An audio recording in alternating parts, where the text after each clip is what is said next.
Ukraine crisis is really a mask-off moment, because you are seeing the implicit hypocrisy, how they have so much outrage, and the whole world is defending Ukraine, but they said nothing about Iraq and Syria and Libya and all of these countries which they destroyed.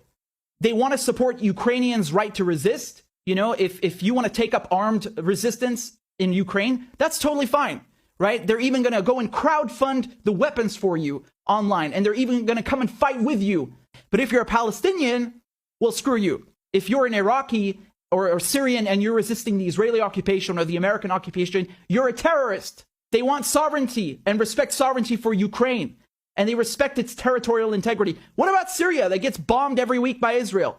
What about Syria, the Golan Heights that are occupied by Israel? What about northern Syria, northeastern Syria occupied by the Americans?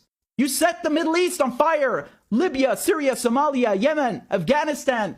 I can't count anymore, man. Millions of people turned to refugees. Millions of people killed, displaced.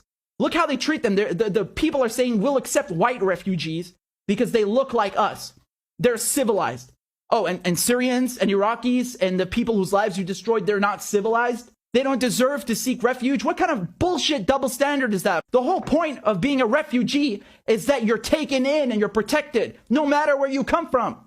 And then, of course, you have the direct, explicit hypocrisy, the explicit racism, that somehow it's acceptable for Iraq and Afghanistan to have war.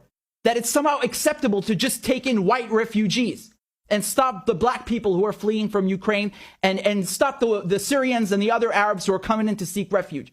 You got these racist hosts on TV talking about, well, you know, it's okay, it's normal for war to be in Iraq or Afghanistan, and we'll take in the Ukrainian refugees because they look like us. They have blonde hair and blue eyes.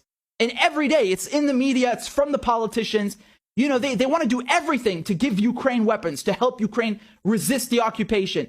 How come the Ukrainians are freedom fighters, but the Arabs who resist foreign occupation, they're terrorists?